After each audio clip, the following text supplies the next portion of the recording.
Water pollution is a major environmental issue that can have devastating impacts on aquatic ecosystems.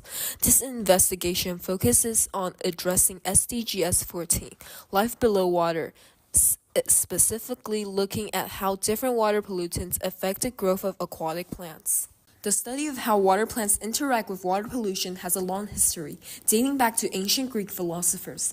In the 1940s, the pioneering work of G. Elvin Hutchinson helped establish the use of water plants as indicators of water quality and pollution.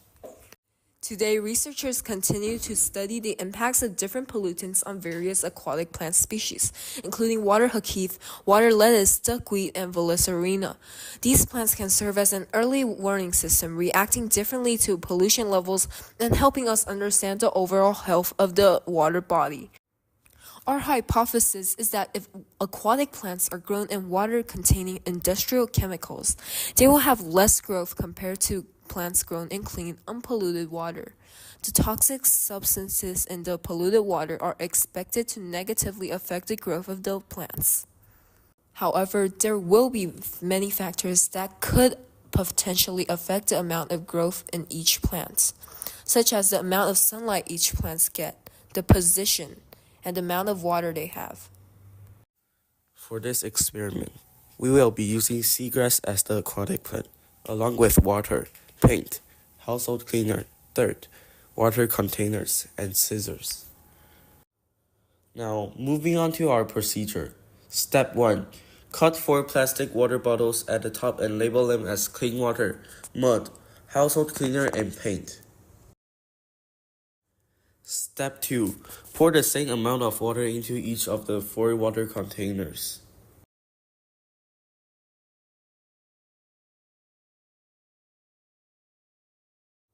Step 3. Add 3 grams of paint, household cleaner, and the mud to the respective label bottles, making sure to mix them evenly.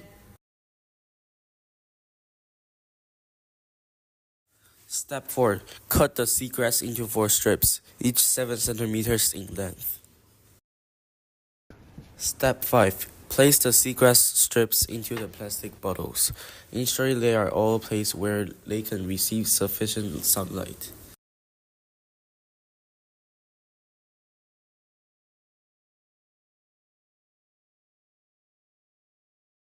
Step 6. Over the next 6 days, take the seagrass out of each bottle daily and measure their length. Here's the result of our experiment. According to our experimental data, the aquatic plants and seagrasses grown in dirt water and clean water significantly grew more than the plants grown in household cleaner and paint water. In mud and paint water, pollutants can be found. Our graph shows that plants grown in paint and household cleaners have no growth during these 6 days. They remain the same. Our data supports our hypothesis as plants grow in clean water and water with mud, which is natural, both grow more than the water with pollutants. And results shows that polluted water makes the aquatic plant stays the same and doesn't grow.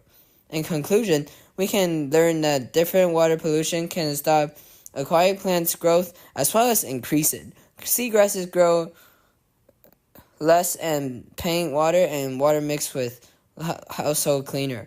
Our aquatic plants' growth in mud water exceeded its growth in clean water.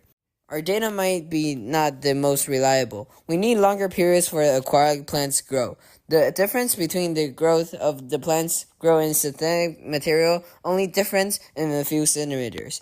Environment also made our data unreliable. It made it difficult for aquatic plants to get the most sunlight, leading it to less nutrition.